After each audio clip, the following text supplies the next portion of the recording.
Olá pessoal, tudo bem? Sejam bem-vindos ao vídeo do Vem Segue-me. Estou nesse lugar maravilhoso que é o estado de Utah, nos Estados Unidos.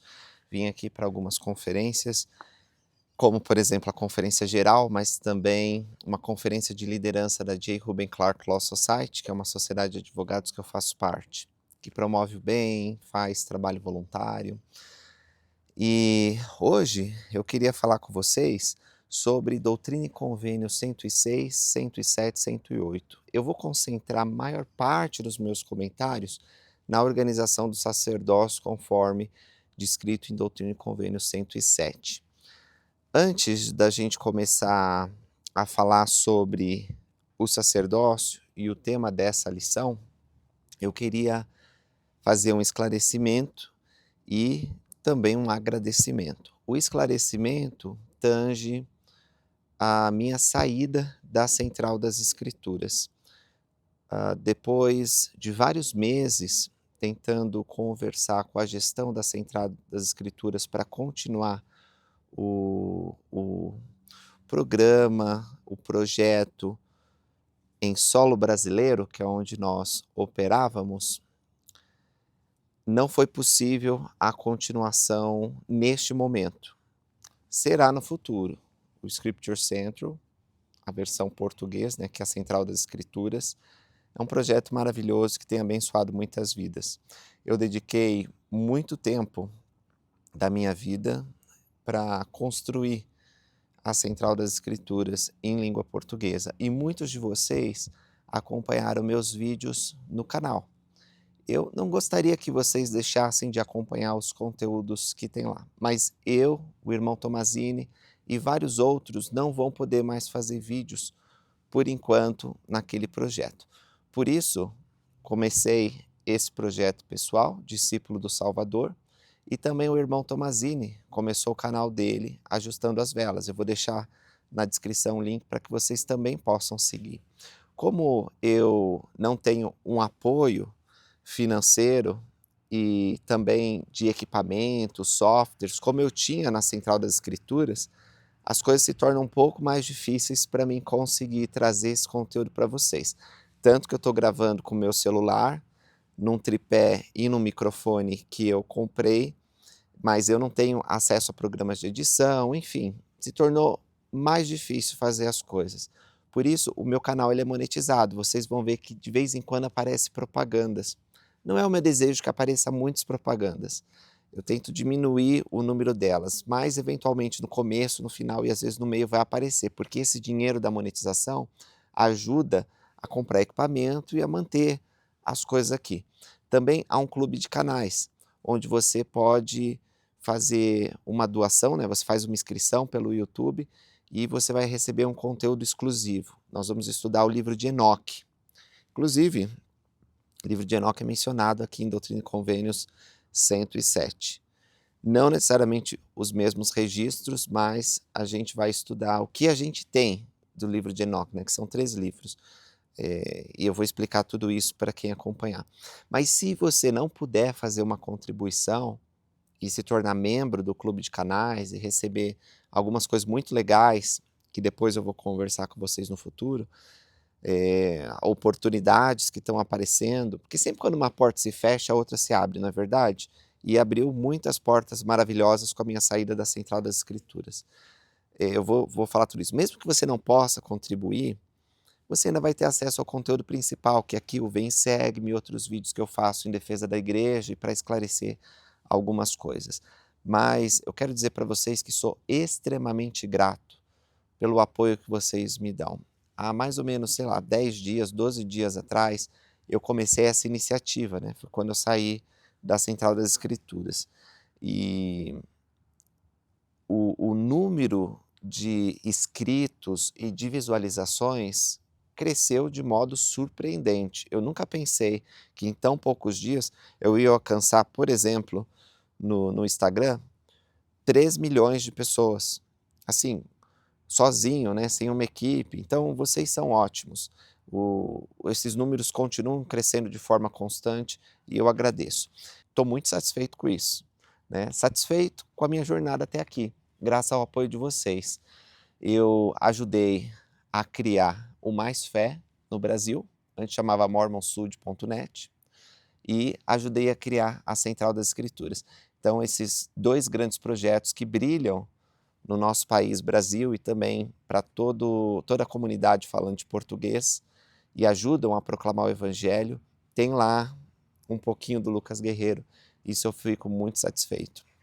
Mas vamos lá, vamos a essa aula. Essa sessão aqui, ela fala dos ofícios, dos quórums, das responsabilidades do sacerdócio. Isso é extremamente simples para mim, que tenho estudado sobre a organização do sacerdócio desde que eu era um diácono, com 12 anos de idade. Tive um estudo bem mais intenso antes de receber o sacerdócio de Melquisedeque. Eu lembro que peguei um caderno em branco e anotei várias perguntas e temas relacionados ao sacerdócio e investiguei as escrituras a fundo para achar as respostas. Eu chamei de meu caderninho do sacerdócio. E isso me fez entender melhor a responsabilidade que eu estava assumindo. O juramento e convênio do sacerdócio, que a gente já estudou, né? Doutrina e Convênios 84.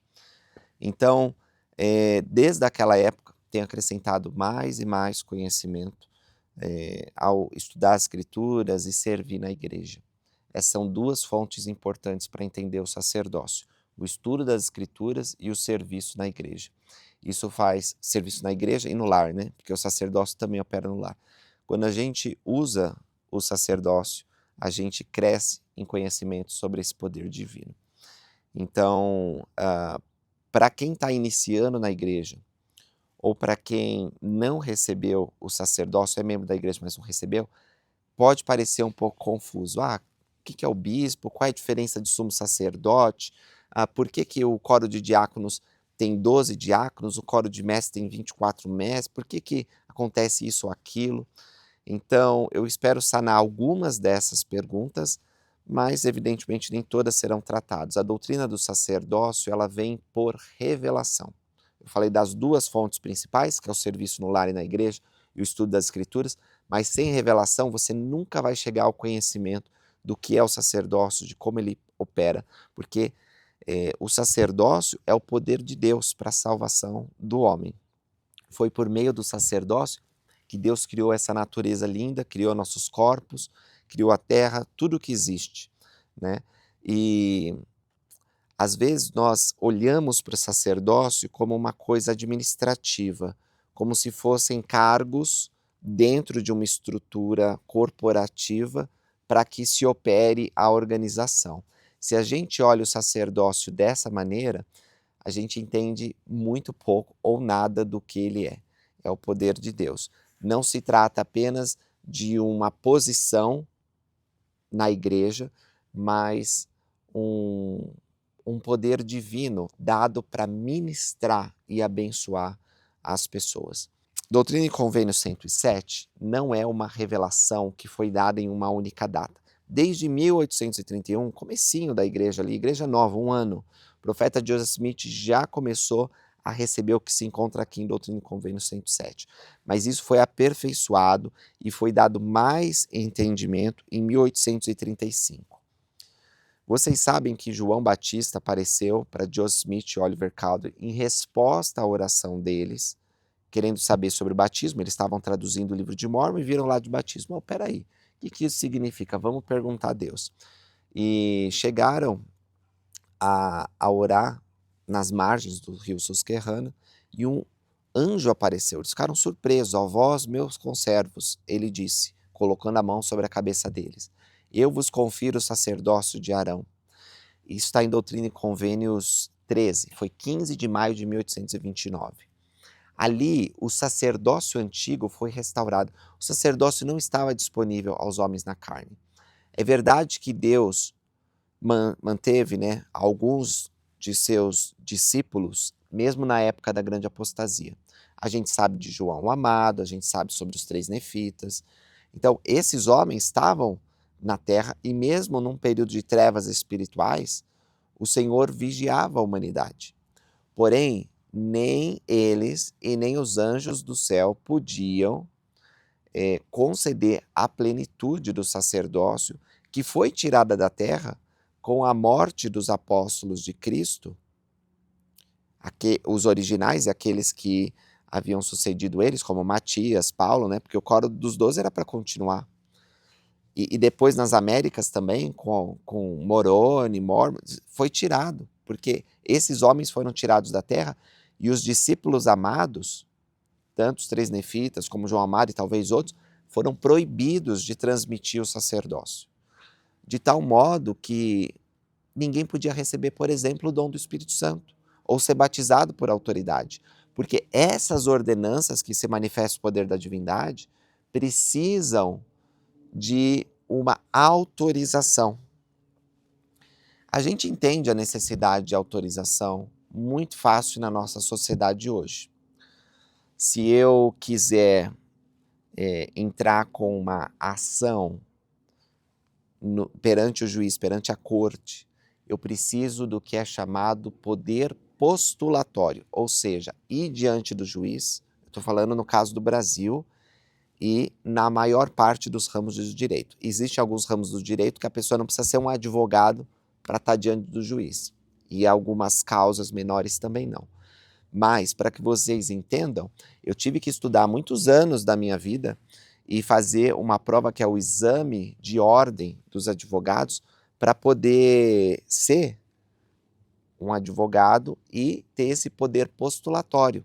Então, tive que aprender sobre a lei e desenvolver as técnicas necessárias para o direito processual para chegar diante do juiz e fazer uma petição e defender o meu cliente, os interesses dele. Da mesma maneira, ninguém pode operar o sacerdócio a menos que receba um poder. Não é um poder de postular diante de Deus, mas é um poder de operar algumas de suas dádivas ao homem, como, por exemplo, o batismo. Portanto, Joseph Smith e Oliver Cowdery, depois de terem estudado o livro de Mormon, constatado que a forma do batismo que havia em seu meio não era correta, que não tinha o poder de Deus, com esse conhecimento, e mesmo o conhecimento transmitido pelo anjo, isso não os fazia capazes de batizarem um ao outro. Foi necessário que o anjo descesse, colocasse as mãos na cabeça deles e dissesse: a vós, meus conservos, eu vos confiro o sacerdócio de Arão. Então ele transmitiu o sacerdócio por imposição de mãos. Lucas, por que é assim? Por que o sacerdócio precisa ter se transmitido por imposição de mãos? Não sei, exceto que o Senhor assim determinou. Existem certas coisas que Deus determinou para o benefício do homem. O sacerdócio, ele é passado por imposição de mãos. Não é pela leitura das escrituras, não é por um diploma, não é nem por qualquer outro ritual que tenha em alguma liturgia, em algum dogma, não. É pela imposição de mãos. Nós lemos que no Velho Testamento, Moisés, por exemplo, ordenou Arão, Josué dessa maneira. E Paulo explicou no Novo Testamento, ninguém recebe essa honra, o sacerdócio, a não ser por imposição de mãos, como aconteceu com Arão, no caso de Arão. Então, meus irmãos e irmãs, é importante que a gente entenda que existe uma ordem, uma maneira, um modus operandi. O Salvador Jesus Cristo, quando escolheu os apóstolos, ele disse: eu vos chamei e vos nomeei. Então, nós presumimos, como as escrituras elas têm que ser interpretadas de modo unido, que o Senhor também pôs as mãos e também os abençoou de acordo com a função que eles iam exercer dentro do sacerdócio. Tá certo? Então, esse é o primeiro conceito que a gente tem que entender.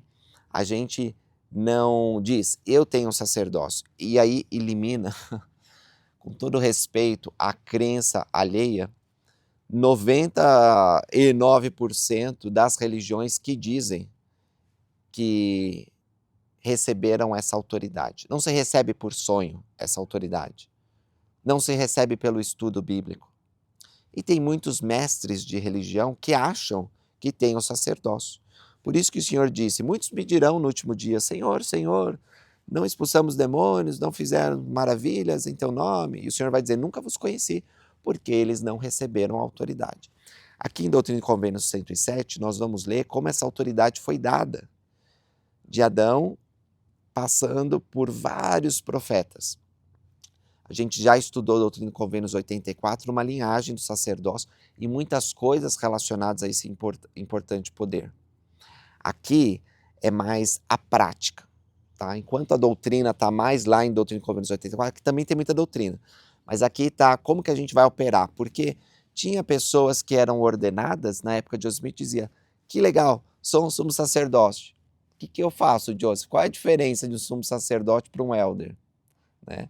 E aí o Senhor dá essa revelação, como eu falei para vocês. Essa revelação, ela já havia começado a ser dada. A organização do Quórum dos Doze, que acontece aqui em 1835, o Senhor já tinha falado dos ofícios apostólicos bem antes.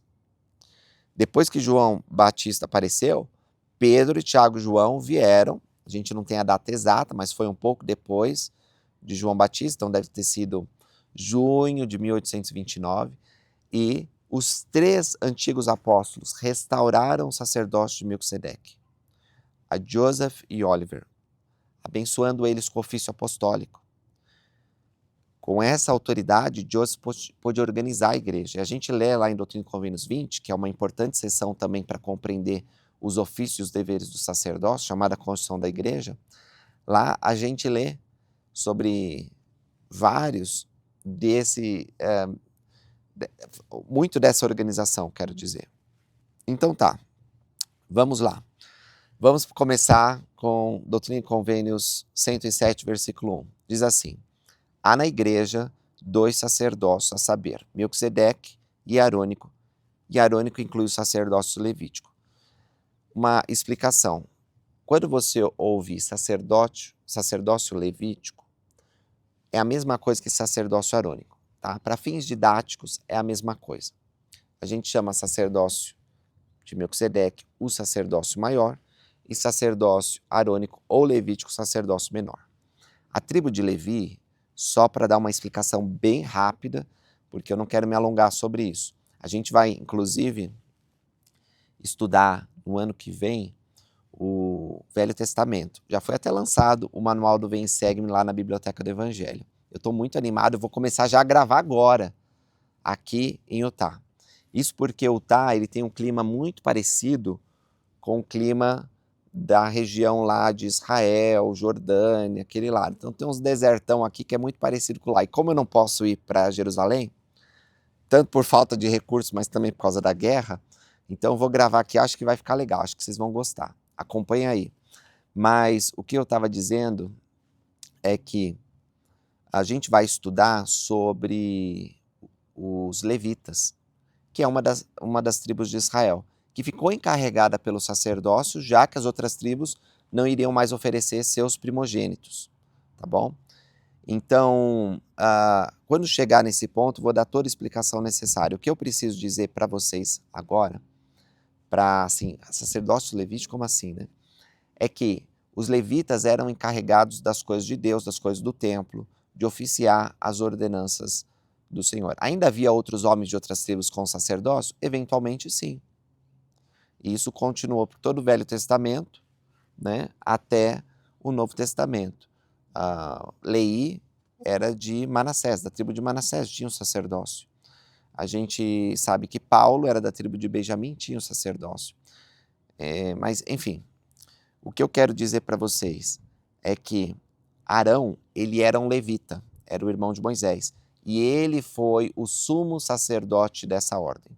E é por isso chamado sacerdócio arônico, porque Arão era um sumo sacerdote. É chamado sacerdócio de Melquisedeque, porque, como explica o versículo 2, Melquisedeque foi um grande sumo sacerdote, e a gente lê sobre ele tanto no Velho Testamento como no Novo Testamento, mas felizmente nós temos na Pérola de Grande Valor um relato maior sobre ele, e também na tradução do profeta Joseph Smith de Gênesis. E o livro de Mórmon também fala de Melquisedeque, para vocês verem como que é importante. Antes da época de Melquisedeque, chamava Santo Sacerdócio segundo a ordem do Filho de Deus, mas a igreja da Antiguidade, por reverência, ao nome do Ser Supremo, a fim de evitar a repetição frequente de seu nome, decidiram que ia chamar sacerdote de Melquisedeque. Ele foi um modelo de retidão. Então, para evitar o nome do Senhor ser repetido frequentemente e às vezes até de modo irreverente, eles falaram, vai chamar sacerdote de Melquisedeque, e assim a gente conhece. Mas o sacerdócio não vem de Melquisedeque, o sacerdócio vem do Senhor Jesus Cristo, o Senhor Jeová. O sacerdócio é dele. Todo mundo que é ordenado, assim como Melquisedeque para essa ordem, seja em qualquer ofício, não recebe o poder em si mesmo, ou seja, não tem o poder em si mesmo. Nós recebemos uma autorização para agir em nome de Jesus Cristo, pelo poder dele. Sendo assim, eu nunca posso, com o meu sacerdócio, fazer a minha vontade. Aliás, com o sacerdócio de Jesus Cristo, fazer a minha vontade, porque não é o meu sacerdócio, é o sacerdócio dele. Eu lembro uma ocasião, eu tinha acabado de ser ordenado elder, e um rapaz ia receber o dom do Espírito Santo, e me convidaram para fazer a ordenança. Era a primeira vez que eu fazia esse tipo de ordenança. E eu fiquei muito animado e me preparei com isso. Comecei a pensar nas diversas coisas legais que eu ia abençoar aquele rapaz. Eu pensei em palavras bonitas para, sabe, ser, eu sou um grande elder da igreja, um grande portador do sacerdócio, e eu comecei a pensar tudo isso e planejar mentalmente como eu ia fazer essa ordenança e as grandes bênçãos que ia proclamar sobre ele. O que aconteceu em seguida foi interessante, embora bem embaraçoso, porque quando eu coloquei as mãos na cabeça daquele rapaz, veio um branco na minha mente, eu esqueci tudo que eu havia planejado e eu fiquei paralisado. E assim, eu não tenho vergonha de falar em público ou não tenho problema de realizar aquilo que me pedem para fazer, né? Eu sou muito confiante nas ações que eu tomo. Então, naquele momento, fiquei muito preocupado, porque o que estava acontecendo era algo inédito. Como assim? Não consigo lembrar de nada. Eh, e me pareceu muito tempo, mas deve ter sido apenas alguns segundos, em que tudo ficou quieto e eu não sabia como agir. Então, eu pensei, eu não devia ter feito isso. O sacerdócio não é meu, o sacerdócio é de Jesus Cristo. Eu não posso dar a bênção que eu quero. Eu tenho que abençoar este rapaz segundo a vontade de Jesus Cristo. Eu me humilhei e me arrependi profundamente naquele momento. E quando eu fiz isso, as palavras começaram a surgir, eu comecei a dar uma bênção. Uma bênção que poderia ser simples aos olhos das pessoas, mas era exatamente a bênção que o Senhor queria que eu desse naquele momento. E eu senti gratidão por ter aprendido aquela lição, que eu não posso fazer o que eu quero com o sacerdócio. É uma grande responsabilidade para nós que somos ordenados ao ofício de elder ou qualquer outro no sacerdócio de Melquisedeque. Nós precisamos procurar conhecer a vontade de Deus e agir conforme Ele pede. Nós temos que ser limpos de mãos, puro de coração. Então, estar nesse patamar de retidão não é fácil, exige preparação. Eu lembro que alguns discípulos tentaram expulsar demônios na época do Salvador e não conseguiram. E o Salvador disse, essa casta de demônios não se expulsa, a não ser com muita oração e jejum. Eu sinto que isso é válido não apenas para expulsar demônios, mas para qualquer ordenança dentro do sacerdócio. Nós precisamos de muita oração e jejum.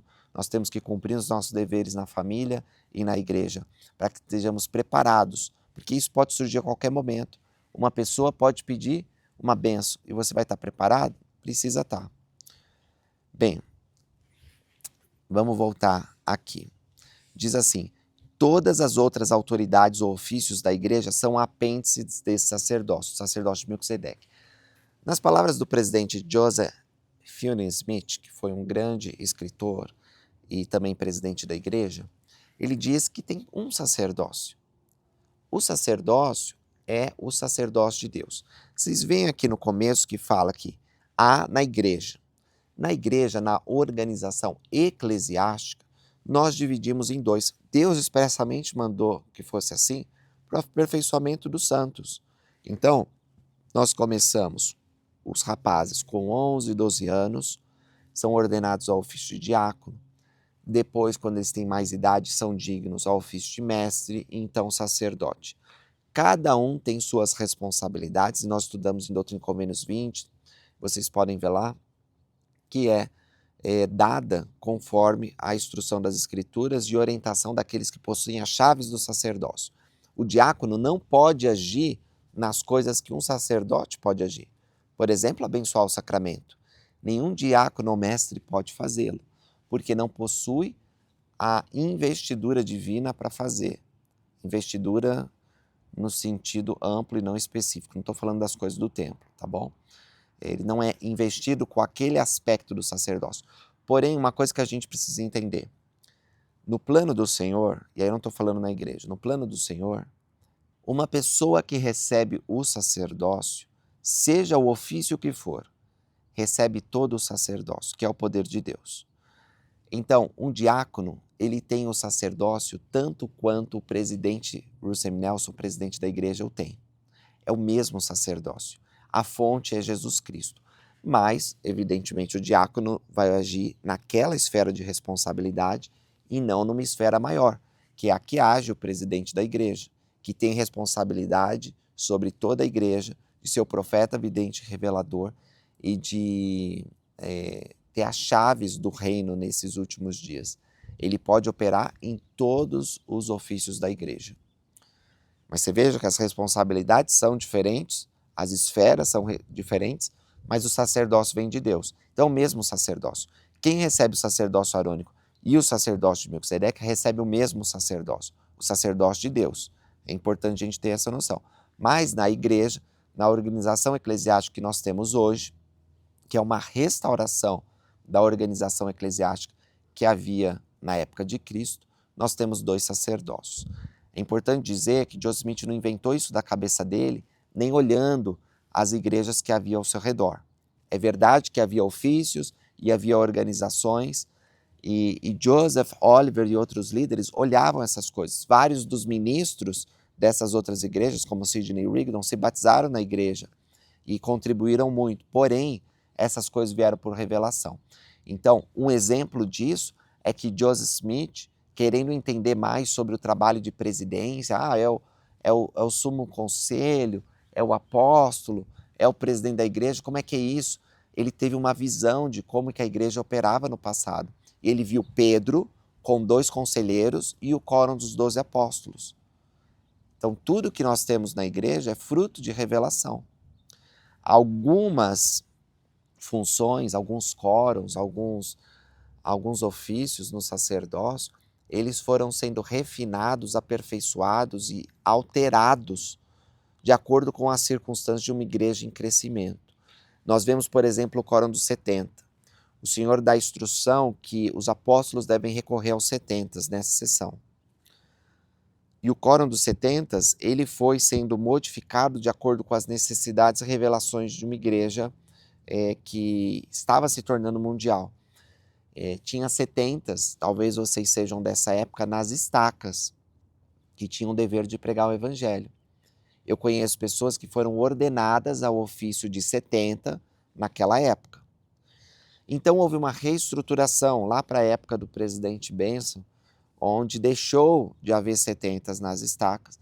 Os 70 passaram a ser autoridades gerais da igreja. Mais tarde, sob a administração do presidente Hinckley, foi criado a autoridade diária, os 70 autoridade diária, que eram líderes que cuidavam dos conselhos de coordenação, né, de um conjunto de estacas e respondiam aos 70 autoridades gerais ou aos apóstolos diretamente. Então, só citei esse exemplo bem rápido e de modo assim meio genérico para vocês entenderem que os ofícios, eles vão, a idade do que nós temos hoje. Diácono, 11, 12 anos, depois mestre 14, depois sacerdote 16. No começo da igreja não era assim, a gente tinha diáconos crescidos. Até se você ler a Bíblia, você vai ver que Paulo dá conselho aos diáconos sobre casamento. Hoje não faz sentido, o diácono não vai casar, tem 12 anos. No passado, remoto, na época de Melquisedeque, por exemplo, não existia sacerdócio arônico, meus irmãos e irmãs.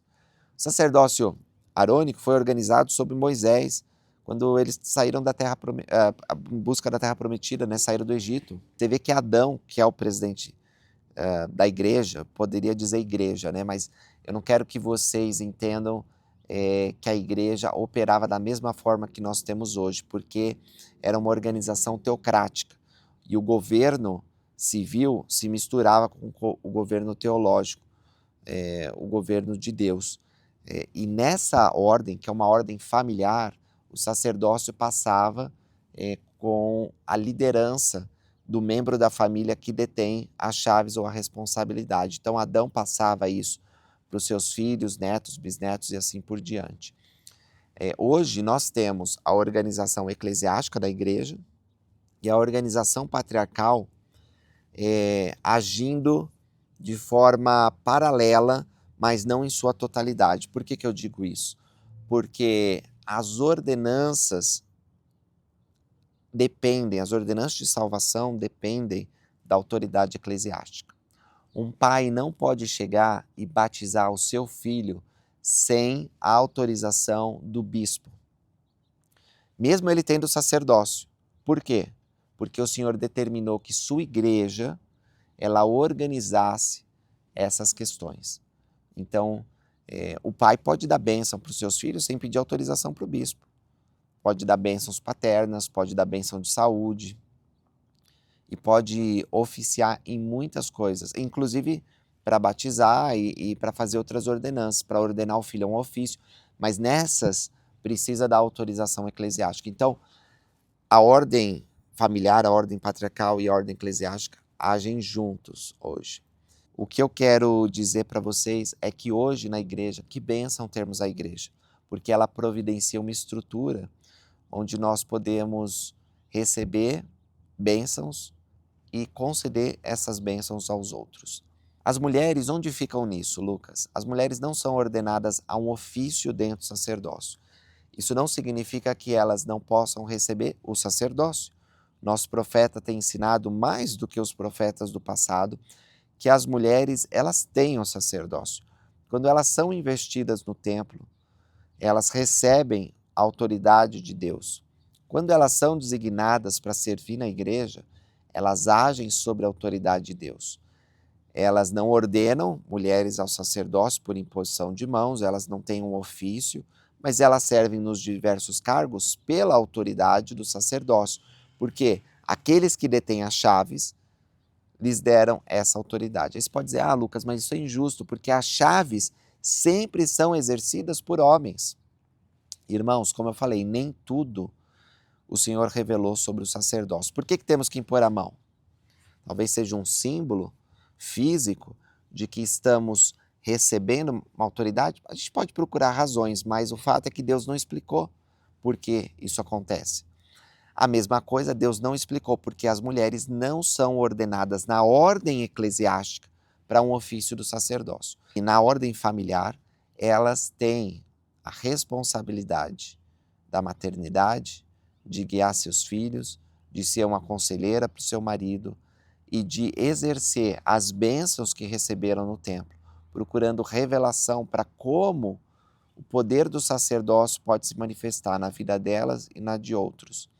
Então, as mulheres de fé, sim, elas têm o sacerdócio, mas não são ordenadas na igreja a um ofício do sacerdócio, tá certo? Então, o que eu gostaria, assim, que as irmãs que assistem os meus vídeos, principalmente esse sobre o sacerdócio, nunca se sentissem excluídas, mas que entendessem os conceitos que são tratados aqui, para que pudessem, inclusive, ajudar seu marido, seus filhos, para que eles, compreendendo suas responsabilidades, agissem melhor para o benefício de Sião e de sua própria família. Aqui também vai dizer o seguinte: a razão de ser chamado sacerdócio menor, olha só, essa é uma confusão que às vezes eu vejo, que o sacerdócio ele é menor, porque ele é menos importante do que o sacerdócio de Melquisedeque. E o Senhor diz no versículo 14, a razão por que é chamado sacerdócio menor consiste em que ele é um apêndice do maior, uma parte do maior. Ou seja, do sacerdócio de Melquisedeque tem poder para administrar ordenanças exteriores. Então ele é uma parte do sacerdócio de Melquisedeque. Ele não é o sacerdócio de Melquisedeque, ele é o sacerdócio de Deus, mas ele é uma parte do sacerdócio de Melquisedeque, e por isso que ele é menor, porque ele pode agir em ordenanças, mas são ordenanças importantes, como por exemplo o batismo, o sacramento, que provavelmente é a ordenança mais importante que realizamos toda semana, em renovação aos convênios que nós fizemos com Deus. E aí, ele vai explicar aqui sobre o bispado. O bispo, ele é sempre um sumo sacerdote. Não dá para ser ordenado ao ofício de bispo e servir nesse chamado sem ser ordenado ao sumo sacerdócio, exceto se ele for descendente literal de Arão. Lembra que eu falei para vocês no começo que Arão era um sumo sacerdote da ordem levítica? O Senhor abençoou ele e sua posteridade para que pudessem exercer o ofício de sumo sacerdote sem receber o sacerdócio de Melquisedeque. Se for possível encontrar um homem que não é sumo sacerdote, que não tem o sacerdócio de Melquisedeque, mas é descendente literal de Arão, seja ele provando isso por genealogia ou pela bênção patriarcal, por revelação, mas se for possível constatar que ele tem direito de ser chamado como bispo presidente da igreja e servir nesse ofício. O bispo presidente da igreja, ele cuida das matérias temporais da igreja, da administração da igreja, e ele senta em conselho com o presidente da igreja, com os 12 apóstolos, para tomar decisões muito importantes no que tange ao reino de Deus. Ele e os seus conselheiros são bispos, né? Os conselheiros do bispo também são bispo-presidentes. E tem o ofício de bispo. E o bispo-presidente hoje, eu não sei a linhagem dele, mas ele é um portador do sacerdócio de Melquisedeque, porque ele já serviu em outros ofícios, a gente sabe que ele tem o sacerdócio de Melquisedeque. Mas vamos supor que ache alguém. Como que isso acontece na prática? Ah, Lucas, ele vai chegar lá para o presidente da igreja e vai dizer, eu tenho a descendência, eu sou bispo. Ele pode até fazer isso, mas ele vai ser chamado? Não. Porque uma coisa é ele ter o direito e outra coisa é ele ser chamado. Então, alguém que possui as chaves, no caso o presidente da igreja, constatando isso, pode ou não chamá-lo, segundo a autoridade de Deus, tá bom? Então, uma coisa é você ter o direito, outra coisa é você ser chamado. E já aconteceu na história da igreja? Desconheço. Porque, como explica a revelação, como nem sempre é possível constatar alguém assim, que tenha descendência, a gente pode chamar um sumo sacerdote, porque o sumo sacerdote pode servir em qualquer chamado da igreja. Eu estou falando demais aqui, não estou lendo tanto um texto, mas eu gostaria de explicar brevemente os ofícios que são mencionados aqui, que tem na igreja. São 4 ofícios que nós temos no sacerdócio arônico e 5 no sacerdócio de Melquisedeque, sendo um deles aqui meio híbrido, e eu vou dizer para vocês. Então, primeiro, sacerdócio arônico. Temos diácono, mestre, sacerdote e bispo. Por isso que eu falei que ele é meio híbrido, porque raramente a gente vai ter o bispo, sendo o bispo presidente da igreja, e não o bispo local, da congregação local, apenas com o sacerdócio de Melquisedeque. Mas a razão pela qual nós geralmente contamos ele aqui é porque ele preside o sacerdócio arônico na ala. E é uma bênção para os jovens, deve ser uma bênção para os jovens, o bispo deve cuidar dos jovens. Então nós vemos que o bispo, ele é o presidente do sacerdócio arônico, especificamente do quórum de sacerdotes. Enquanto o quórum de diáconos e de mestre tem como presidente um jovem entre eles, o bispo é o presidente do quórum do sacerdócio, dos sacerdotes. Inclusive, na ordenação de um bispo, é dito explicitamente que ele é o presidente, ele é ordenado como presidente do quórum dos sacerdotes. Aí nós temos os ofícios do sacerdócio de Melquisedeque, Elder, e olha uma coisa antes de eu continuar que é importante dizer, não existe hierarquia entre os chamados, não é uma promoção, agora eu vou ser promovido a mestre, eu vou ser promovido a sacerdote, fiz a cidade, vou ser graduado, não é assim que funciona. Todo o sacerdócio vem de Deus, estou enfatizando isso porque não existe existem diferentes funções. Na igreja, a responsabilidade de liderança vem pelas chaves do sacerdócio e não por tempo de chamado ou por ofício, tá bom? Como a gente vai ler aqui, a primeira presidência e o Quórum dos 12 Apóstolos, por exemplo, eles têm a mesma autoridade. Agora, como o presidente da igreja possui todas as chaves do sacerdócio, ele lidera. E a primeira presidência tem a responsabilidade de liderar os assuntos. Então, nesse caso, a gente vê uma hierarquia. Agora, a autoridade é igual porque ambos têm o mesmo ofício, né? Todos têm o mesmo ofício ali, que é o de sacerdócio, a de apóstolo. Bom, vamos lá. Elder, sumo sacerdote, 70. E eu estou falando nessa ordem, mas poderia falar ao contrário. Poderia começar como 70. Não, é essa ordem que vem na minha cabeça, tá bom? E geralmente a gente se torna primeiro elder, depois sumo sacerdote, 70, mas nem todos os homens vão se tornar sumos sacerdotes 70. E não tem problema. O importante é receber o sacerdote de Melquisedeque no ofício de elder. Um apóstolo é um elder. Um 70 é um elder. Como que a gente chama eles? Quando a gente conta, a gente não fala apóstolo Soares, até porque apóstolo é um título muito sagrado para ficar usando assim. O elder também é um título sagrado, mas o Senhor permite que nós usemos isso como um título apropriado para se referir a um portador do sacerdócio de Melquisedeque. Portanto, nós falamos Elder Soares, que é um membro do Quórum dos 12 Apóstolos, mesmo ele tendo o ofício de apóstolo. Isso porque quando ele é ordenado a qualquer outro ofício, ele continua com as responsabilidades anteriores. Então, o Elder Soares, do Quórum dos 12 Apóstolos, é um elder. Ele também é um sumo sacerdote, ele também é um 70, porque ele acumulou essas responsabilidades, ele não deixa, ele também é um bispo, tá bom? Meu pai e meu irmão serviram como bispo. Hoje eles não são bispos. Eles não estão bispos, mas o ofício de bispo permanece com eles. E aí tem uma diferenciação que eu quero fazer também, que eu acho importante, que nem sempre é clara nas escrituras, mas eu acho que para termos de entendimento da organização do sacerdócio é vital.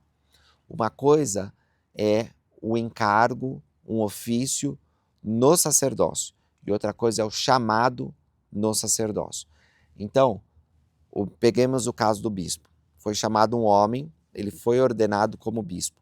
Ele vai ficar 4, 5, 6 anos servindo naquele ofício, liderando uma congregação, sendo juiz comum em Israel, cuidando das finanças da igreja, ajudando as famílias, abençoando os jovens, sendo presidente do quórum do sacerdócio, dos sacerdotes.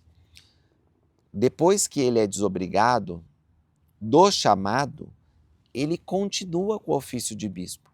Vamos supor que esse homem, passado alguns anos, é chamado uma segunda vez, como eu já vi acontecer. Homem servindo 2, 3 vezes como bispo. Quando ele é chamado uma segunda vez, ele não vai ser ordenado como bispo, porque ele já recebeu o sacerdócio. Lembra também que eu falei para vocês que alguns homens tinham sido chamados como 70 no passado, quando havia quórum de 70 nas estacas? Pois bem, conheço um que recebeu o ofício de 70 naquela época.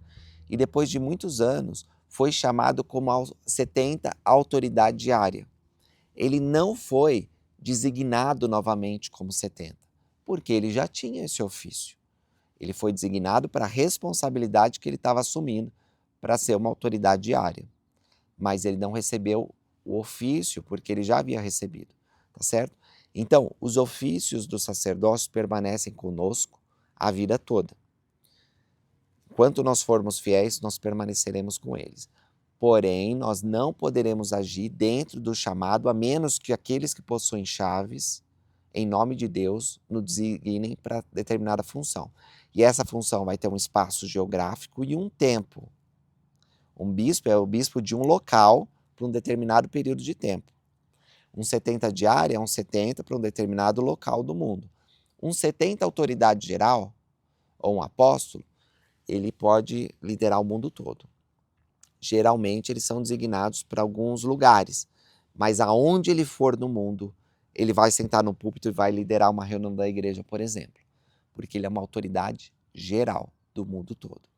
A princípio, o Quórum dos 12 Apóstolos foi organizado para estabelecer a igreja onde não havia. Então, quando era estabelecida a igreja, tinha o conselho de sumos sacerdotes, 12 homens, tinha a presidência da estaca, os bispos, então a igreja estava organizada. Ali, os apóstolos não davam tanta atenção, porque já havia uma organização, e eles iam para outros lugares.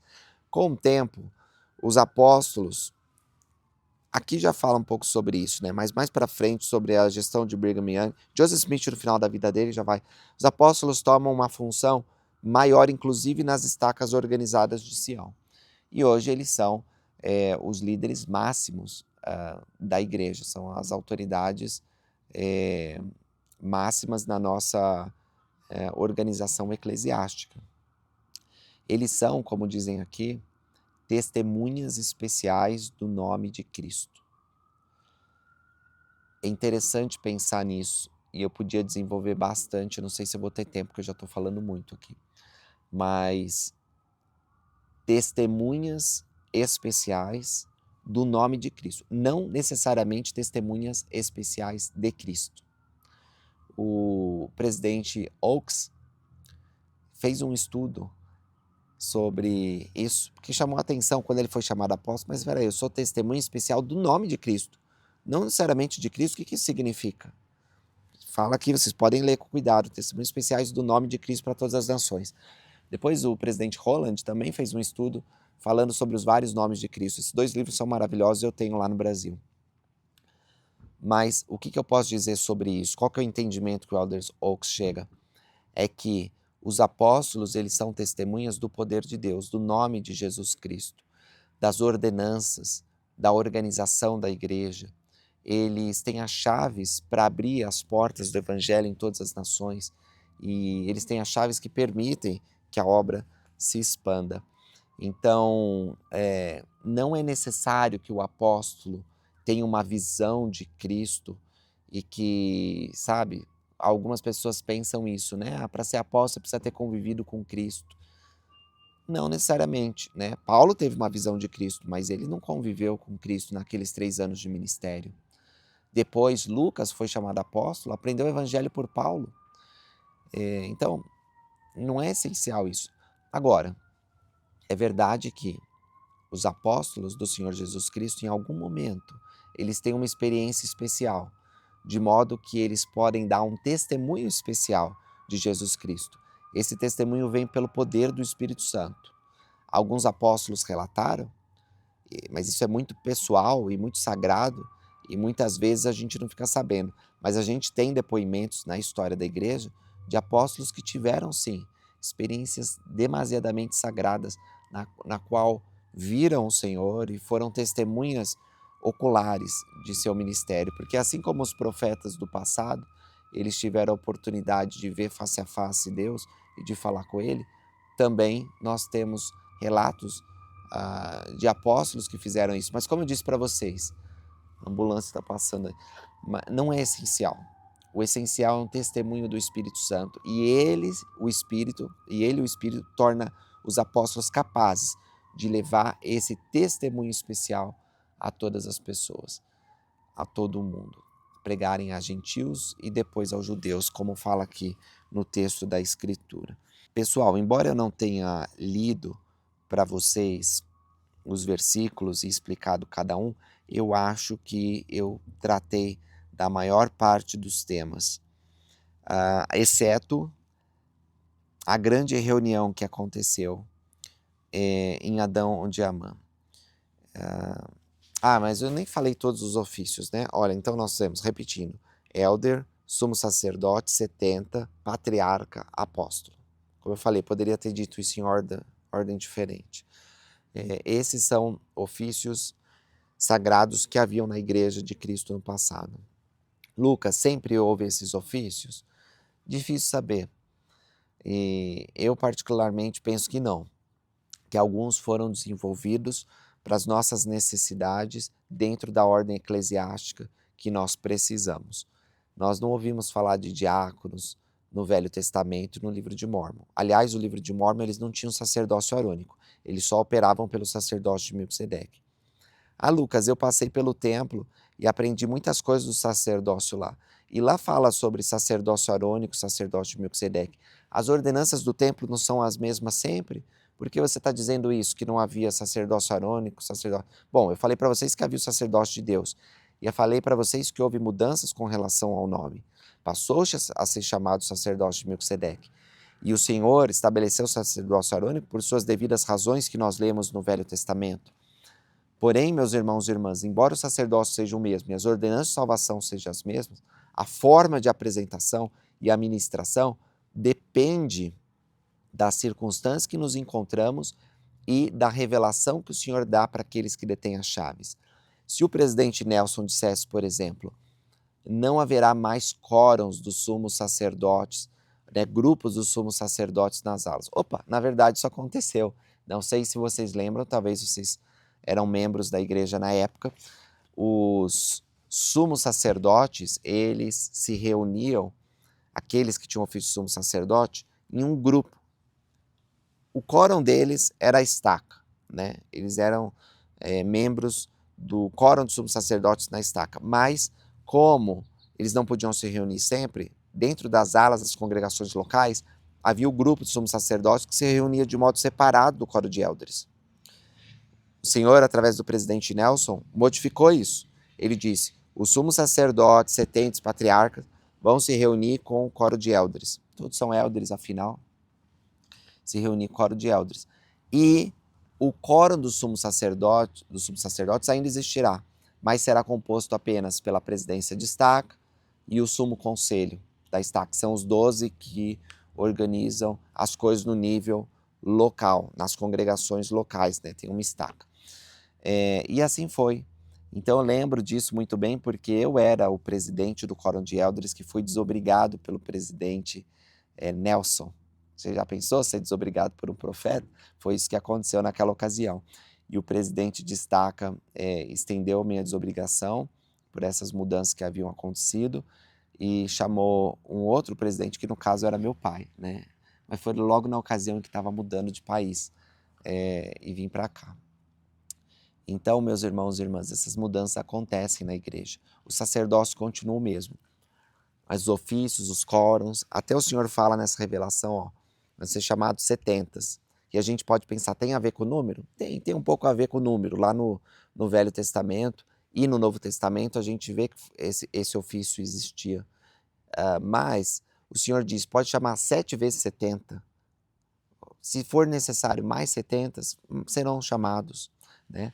Aqui nos Estados Unidos, ontem eu falei com o 70 diária daqui, e ele me disse que tem no estado de Utah, qual foi o número? Não quero falar errado para vocês, mas eu não lembro bem. Eu acho que é algo como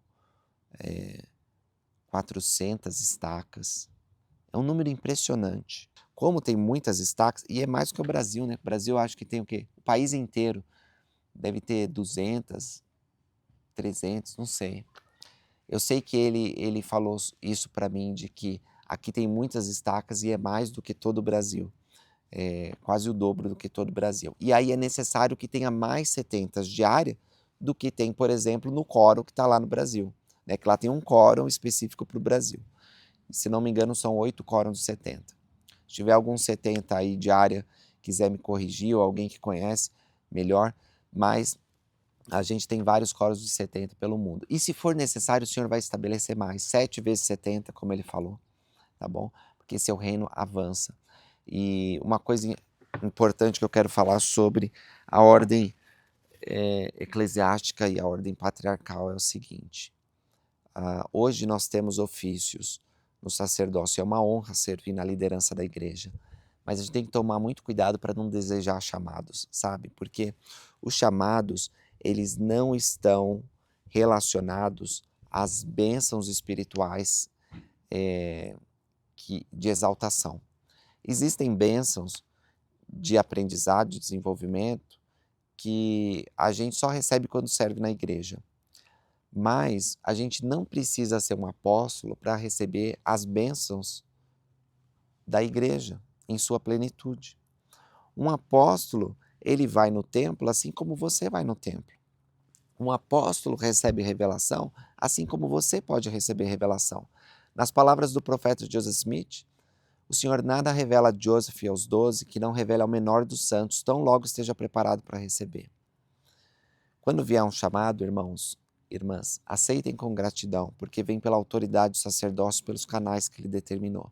Mas se o chamado não vier, ainda que você deseje servir, aprender e fazer mais, e sentar no púlpito e dar discursos, ainda que não vier, saiba que o Senhor não vai privar nenhuma bênção aos seus filhos. Eu sei que Deus restaurou o seu sacerdócio. Eu tive experiências espirituais muito especiais ao servir na igreja e na família. O sacerdócio, ele é dado no final para exaltar os filhos de Deus. Ele é melhor exercido dentro da família. Então, se você é um pai em Sião, tem a oportunidade de, havendo recebido o privilégio do sacerdócio, colocar as mãos sobre a cabeça da sua esposa e de seus filhos e dar uma bênção. Uma bênção para que o ano deles seja bom, seja produtivo. Vocês também podem dar bênçãos de saúde. Então, meus irmãos e irmãs, não percam essa oportunidade de servir a família, porque o sacerdócio ele é dado especialmente para que nós sejamos abençoados dentro do lar. E na igreja é um privilégio exercer o sacerdócio. Mas se o homem ele apenas serve na igreja e acha que o sacerdócio ele está preso à estrutura eclesiástica, ele está perdendo privilégios sagrados de dar bênção na sua posteridade, de ajudá-los a ser conduzidos no reino. Vocês, mulheres que foram investidas do poder do alto, vocês têm acesso a anjos, a revelações para conduzir seu marido, a conduzir sua família, né, nas coisas, aconselhar o seu marido, melhor dizendo, ajudar ele em todas as coisas, ser uma parceira igual, não uma parceira inferior, mas uma parceira igual. Então, as bênçãos da investidura, as mulheres recebem um sacerdócio, o profeta disse, através da revelação você vai saber, porque isso não está em nenhum manual, como agir. Eu não estou dizendo que a mulher ela tem que imitar o homem e começar a impor as mãos e ordenar uma outra, porque o Senhor, ele disse expressamente que os homens são ordenados ao ofício do sacerdócio. Então, de forma tácita, né, de forma indireta, assim, a gente sabe que as mulheres não são ordenadas. Isso não impede elas de exercerem fé e de receberem o sacerdócio através de suas investiduras e convênios e agir em nome de Deus. Então era isso, pessoal, que eu queria falar com vocês sobre as bênçãos do sacerdócio. Na sessão anterior e na sessão posterior, nós vemos dois homens que queriam entender mais sobre o sacerdócio que o Senhor aconselhou. Também recomendo a leitura porque tem conselhos bons ali. Como podem ver, eu estou meio improvisado, como eu falei para vocês fazendo esse vídeo, mas espero que possa ajudar em seu estudo pessoal. Nada substitui o estudo pessoal e familiar das Escrituras. No ano que vem, talvez ainda esse ano, eu quero fazer um conteúdo que ajude vocês a estudar as Escrituras e para aqueles que são professores a dar aula. Eu estou pensando ainda no formato, né, eu estou recebendo assim, alguns insights, algumas ideias, e eu não quero apenas... Eu quero ainda ter aula expositiva, porque eu gosto de falar com vocês e muitos de vocês gostam de assistir uma longa aula assim, comentando sobre os versículos, mas eu quero também ter uma opção onde vocês possam assistir e ter um guia ou umas dicas, pelo menos, de como melhor estudar individualmente as Escrituras. Como é que você pode absorver e achar recursos e aprender e desenvolver habilidades de aprendizado, porque depender de um professor exclusivamente não é o melhor caminho. Eu ainda quero que vocês assistam, que vocês gostem, até que vocês apoiem se puderem financeiramente o projeto, né, como eu falei no começo. Mas a minha intenção verdadeira, assim, a coisa mais importante que eu quero é que vocês tenham a habilidade, a capacidade de estudar as escrituras por si mesmos, de tal modo que aqui seja um aperitivo, seja uma sobremesa. E assim a gente pode até ter discussões mais aprofundadas, né, a gente não precisa ficar no raso, no leite, a gente pode ir fundo nas escrituras. E é isso que eu quero fazer, por exemplo, com os estudos mais avançados que a gente vai fazer para o clube de membros, a gente vai mais fundo. Claro, eu vou sentindo, né, mas eu acho que vai ser bem legal.